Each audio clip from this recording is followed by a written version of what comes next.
आज दिनांक 30/7/2020।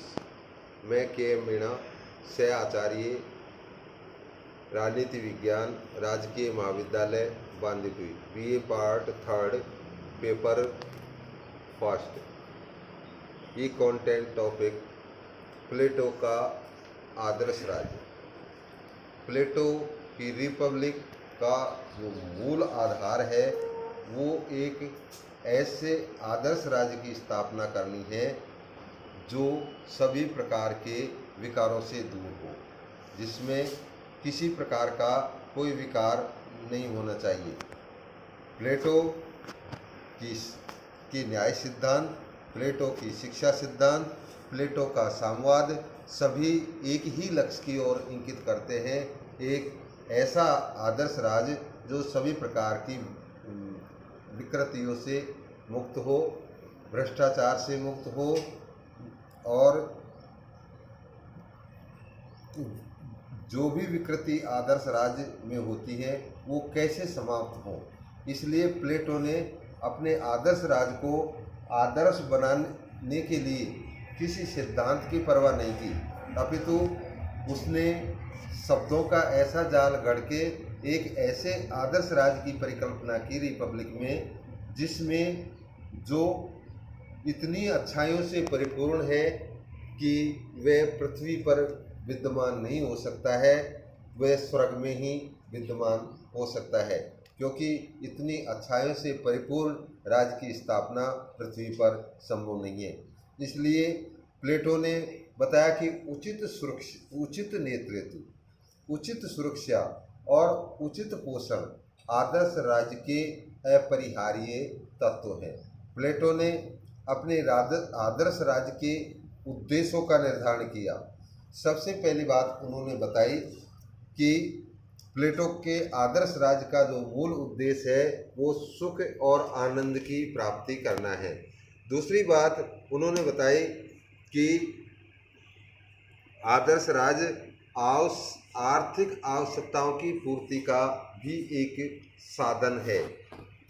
तीसरी बात, शांति और व्यवस्था की स्थापना करना आदर्श राज्य का मूल उद्देश्य है और आदर्श राज्य का जो आधारभूत सिद्धांत है वो है एकता और समरसता। इस प्रकार प्लेटो ने आदर्श राज्य की जो प्रकृति का चित्रण किया उसमें उसने सावयव एकता पर बल दिया। उसने कहा कि राज्य एक जीवधारी के समान है और उसके विभिन्न अंग होते हैं। उसमें जिस प्रकार एक जीवधारी के अंगों का पारस्परिक संबंध होता है उसी प्रकार राज्यों का भी संबंध होना चाहिए, तभी एक आदर्श राज्य के उद्देश्य की प्राप्ति की जा सकती है।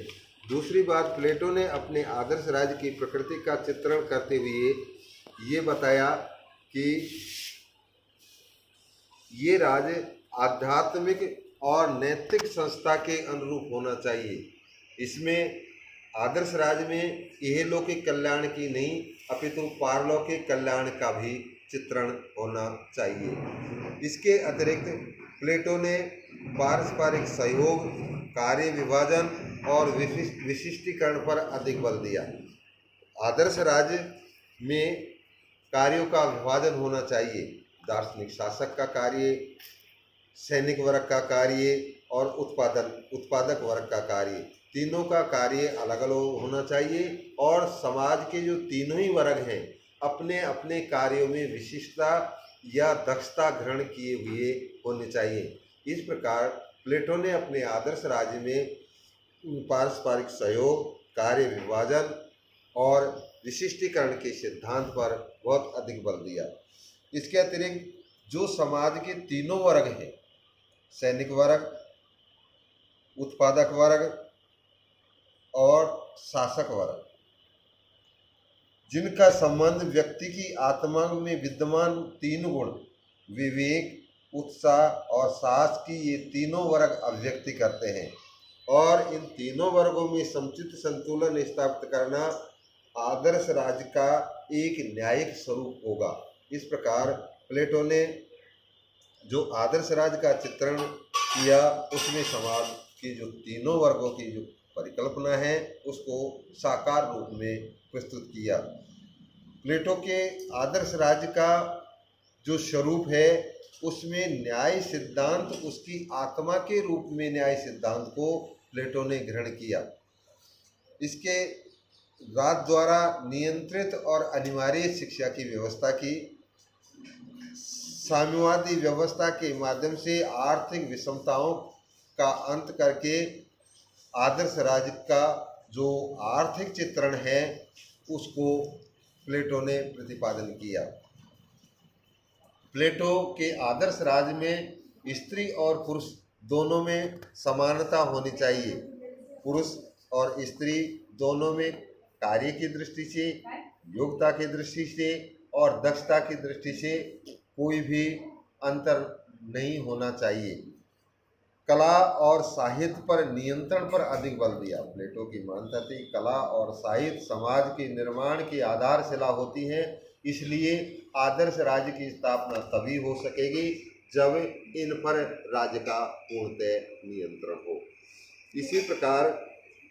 इस प्रकार आदर्श राज्य के प्रमुख सिद्धांत, उसकी प्रकृति और उसकी विशेषताओं का प्लेटो ने अपनी पुस्तक रिपब्लिक में विस्तृत रूप में चित्रण किया।